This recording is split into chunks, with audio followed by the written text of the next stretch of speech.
Picture this.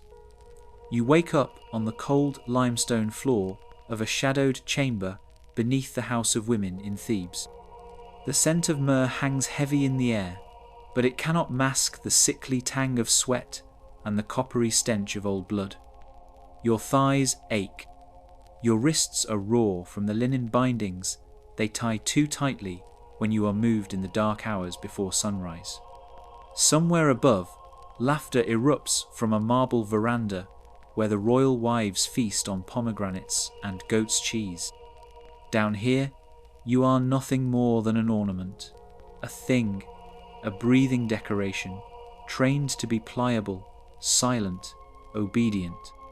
The woman they call your mistress, though she is only 15 summers old, strokes your back with fingers still stained with henna.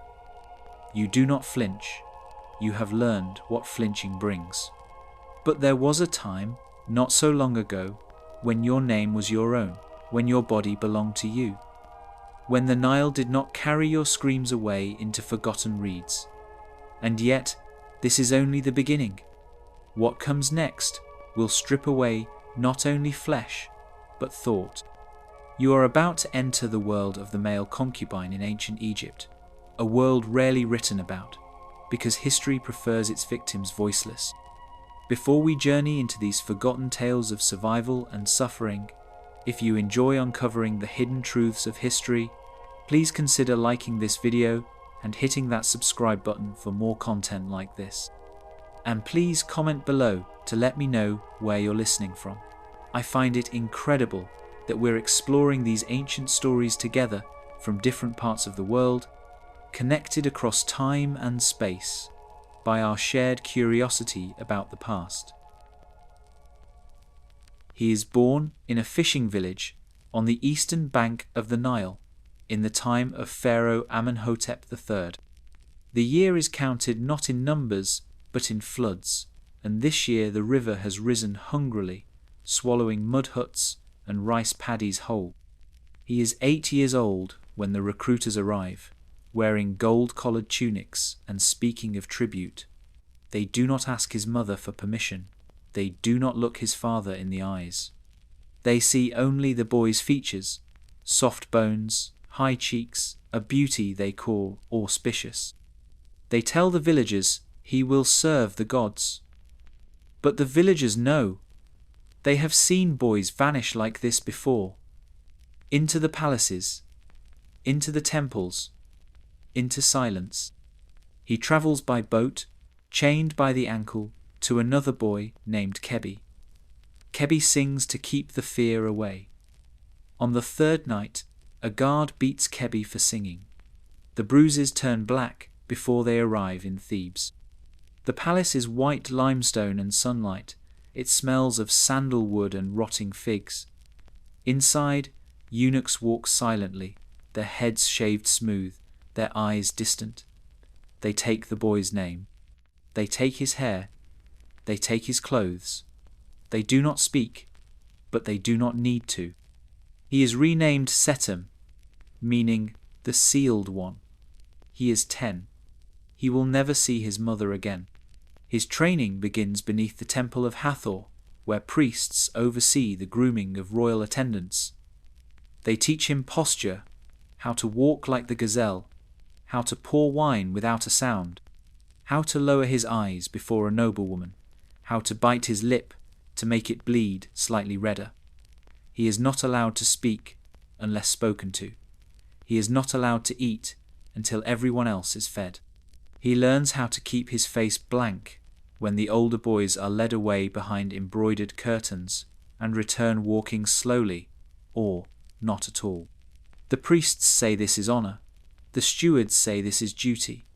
But at night, when he presses his forehead against the cool stone of his sleeping cell, he understands he is being reshaped. Not trained, but carved down. To understand what happened to Setem, we must now turn to the brutal machine that devoured him. But even as Setem begins to grow into his new name, the system grows tighter around him. His body changes, his shoulders broaden, his voice trembles on the edge of deepening. This is dangerous. In the world he has been forced into, masculinity is a flaw. Beauty must be soft, submissive, unmarred by manhood. When he is 12, the priests summon him before the diviner of flesh, a eunuch named Sephu with clouded eyes and hands like bone hooks. No words are exchanged. The smell of burning resin fills the chamber. A small blade is unwrapped from cloth soaked in date wine. Setem tries to stand, but finds his limbs do not obey him. He has been drugged. What follows is remembered not in clear images, but in screams that echo without end. He bleeds for 3 days. The other boys do not ask questions. They offer him silence and water. They have all bled in their time. Setem is now officially entered into the Register of Court Beauties. It is a real list, carved on papyrus, sealed with the crest of the Queen Mother herself. There are over 200 names. Most belong to girls. 39 belong to boys. Each name corresponds to a role. Some are dancers, some pour wine. Some, like Setem, are kept for pleasure. Every evening, he is washed with milk and rosewater by attendants who do not meet his eyes. He is dressed in linen, so sheer it barely counts as clothing, his eyelids darkened with powdered malachite. He is presented to visiting dignitaries as a divine gift, a token of Pharaoh's hospitality. No one declines. To say no would offend the gods. To say no would suggest resistance to the divine order. Setem quickly learns that his value lies in silence and pliancy. He is no longer a person. He is part of the performance of power. Nobles and generals from Nubia, from Canaan, from the Aegean Isles, come to sample Egypt's delicacies. He is led into rooms filled with incense and wine, where eyes devour him long before hands do. Some are rough. Others pretend kindness, stroking his hair, whispering lies about beauty and favor, but none of them see him. He is allowed to eat once a day. His food is weighed and measured to preserve his figure. If he gains too much weight, he is whipped. If he speaks out of turn, he is confined to the silence cell, a stone cupboard barely large enough to crouch in, where the air tastes of iron and mildew, and no one opens the door until the next morning. Sometimes it is 2 mornings. He is forbidden to look at the queen, forbidden to speak to the royal sons. He has seen what happens to those who do. One boy, Amani, was caught whispering with a junior prince. The next day, Amani was gone. The cell he slept in was scrubbed clean, the straw mat burned. The boys learn never to speak of him again. There are moments of quiet between the violence, a shared glance, a hand held in the dark. Setem and Kebi, still tethered in spirit, find each other behind the linen screens of the bathing chamber. They say nothing. They don't need to. The only safety is in not being alone. But the system has no interest in comfort. The system only wants obedience. And as Setem matures, his mind begins to fragment beneath the weight of what is expected from him. He no longer dreams. He no longer cries. Crying is a luxury for children. This was a civilization that gave the world mathematics, monumental architecture, and written language etched in eternal stone. It worshipped balance, ma'at, as a sacred principle. And yet behind the symmetry of the temples and the grace of the papyri existed a system of exploitation so intimate, so deeply ritualized, that it carved up children's bodies for the sake of political theatre. Setem, now approaching 14, has perfected his role. He smiles when required. He holds himself motionless during inspections. His thoughts, however, grow jagged. Time no longer moves in days or months.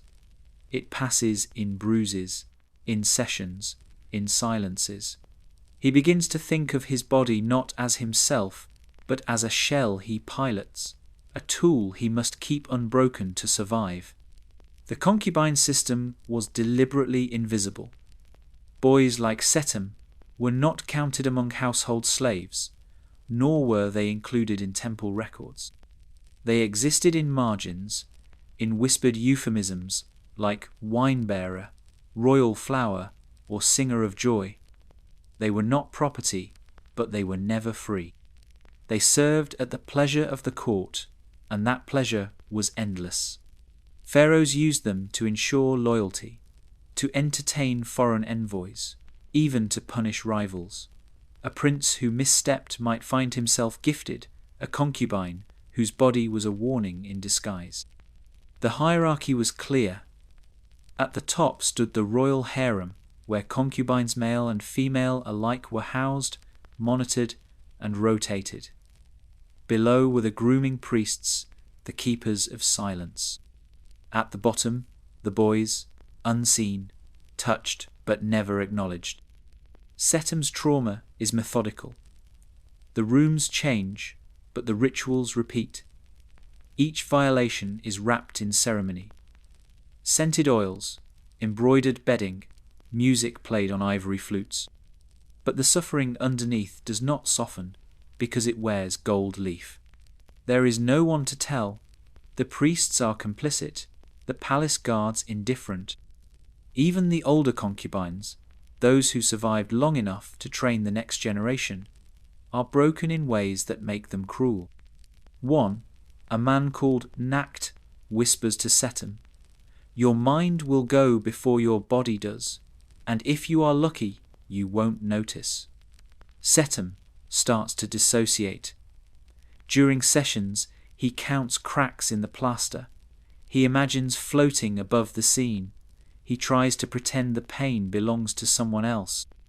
When he bleeds, he washes himself slowly, methodically, the way the priests taught him, as if scrubbing the skin hard enough could erase what was done beneath it. Despite everything, Setem dreams of escape. One night, he and Kebi creep through the scented corridors, barefoot, silent. They make it past the bath chamber, past the bronze lion statues that guard the outer court. Just as the wall nears, a hiss pierces the air. A whip. Kebi is dragged back screaming. Setem is forced to watch. They cut him. Not to kill, but to mark. A triangle on the thigh, etched with a red-hot knife. It signifies property of the divine house. It means no other palace, no other temple, no village will ever take him. He is now stained forever. That night, Setem tries to speak to Kebi, but the boy will not answer. His eyes stare past Setem, hollow. By morning, he is gone. Whether he died or was relocated, Setem never learns. And so, he survives. He does what all the others do. He adapts. He learns to endure. He crafts a smile so convincing, even the queen's handmaidens compliment it. He sings with a voice laced in sorrow, so exquisite that guests weep, not realizing they are mourning the boy in front of them. But even this cold equilibrium begins to crack. One night, a general from Kush breaks his ribs. Another guest leaves burn marks along his thighs. The palace physician applies ointment and says nothing. Setem begins to dream again. But now the dreams are different. In them, he walks through the halls, not as a servant, but with a dagger in his hand. Something inside him is waking. Something no whip, no priest, no ritual can kill. And soon, the system will feel its first tremor. Meanwhile, far beyond the walls of the palace, Egypt enters an era of flowering decadence. Pharaoh Amenhotep III builds colossal monuments, orders feasts that last for weeks, and names himself a living god. The elite delight in poetry, perfumes, and pleasures imported from across the known world. Inscriptions celebrate the perfection of order, the wisdom of the court, the divine balance of the heavens. But within the harem, the bodies of boys like Setem rot beneath silk robes. There is no voice for the broken, no scrolls record their pain. They are the invisible scaffolding holding up the throne, and yet not one scribe dares etch their names into the stone. But the deeper the silence, the louder the cracks become. Setem's pain is no longer silent. The broken ribs never healed properly. He moves slower now. His smile is less convincing. Some guests begin to request younger faces, softer bodies, voices still untouched by grief. He is 15, but he is already aging out. His final trial comes not at the hands of a stranger, but at the command of the Queen Mother herself. A powerful vizier from the north has requested something rare, something unforgettable. Setem is summoned, dressed in gold-threaded linen, painted like a festival offering. His body is covered in symbols of fertility, a mockery of what was taken from him. When he is presented, the vizier demands he dance. He dances. The vizier demands he speak. He speaks. Then the vizier demands he kneel. Something in Setem fractures. He does not kneel. The silence that follows is volcanic. Slaves freeze. Musicians drop their instruments. For a breathless moment, no one moves. Then the vizier, drunk on wine and power, strikes him. Setem falls but does not fold. He meets the man's gaze. He spits. The punishment is swift. He is stripped, dragged by his hair before the queen. He is told his insolence threatens Maat itself. He has brought shame into the palace. He must be made an example. They bind his hands and feet. They carry him to the temple courtyard where, before an assembly of priests, concubines, and palace officials, he is lashed until the skin splits from his back. The whip they use is carved from hippo hide, known as the tongue of the gods. It tears muscle, not just flesh. Every strike is sanctified by prayer. By the 12th blow, Setem is no longer conscious. But they continue. They want the others to remember, to fear. When it is finished, they do not allow him to die. They have a worse fate in mind. He is taken to the edge of the desert, not to be buried, but to be discarded. He is left beneath a broken statue of a forgotten goddess, where the wind smells of salt and sand and something else, freedom. And somehow, he lives, bruised, broken, but breathing. Setem crawls away from the corpse of the institution that nearly killed him. His body will never be whole again. His spirit, perhaps not either.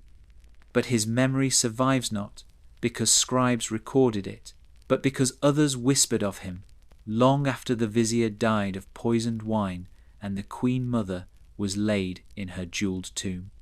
Because sometimes resistance is not victory. Sometimes it is the refusal to kneel. Sometimes that is enough to leave a scar in history. What followed was neither freedom nor peace. Setem's body, battered by years of ritual abuse and public punishment, could not take him far. A passing caravan of Libyan traders found him days later, delirious and half buried in sand, his skin blistered and torn from the sun. They took him not to safety, but to sale. In Memphis, far north of Thebes, he was offered as exotic property, former temple offering. The seller boasted, but no buyer wanted damaged goods. His eyes were too haunted, his movements too stiff, his silence too profound. Eventually, a minor priest of Thoth took him in, not out of kindness, but for labour. Setem swept floors and cleaned ink pots. No more paint was applied to his face. No fine oils touched his skin. He was invisible again, but this time, blessedly, there were no more hands reaching for him in the night. He lived 5 more years. He never told anyone his story. His back, the ragged scars in the shape of a broken star, told enough. He never spoke of Thebes. But sometimes, when the priests left him alone, he would press his fingers to the reeds of the Nile and hum a fragment of a song Kebi once sang. He died quietly at the age of 20. No one remembered his real name. And yet, something of him endured. In fragments of letters from court officials, there are mentions of a defiant boy who once spat at a vizier and lived. One Canaanite diplomat, in a preserved clay tablet, warned against inviting shame by violating the beauty, slaves beyond reason. In a temple on the outskirts of Thebes, a concubine's mark appears hastily scratched beneath the foot of a statue, 3 triangles, 1 crossed out. It is not much, but it is something. We must understand, the pain endured by Setim and others like him was not aberration, but design. The same system that carved obelisks and wrote hymns to eternity carved boys to suit its lust. And the silence around them is not just historical forgetfulness. It is chosen blindness, the luxury of distance. Today, we still see echoes in the use of children by militaries, in trafficking networks masked by luxury and power, in the faces of those who serve, smile, and suffer in silence. Setem is not ancient, he is contemporary.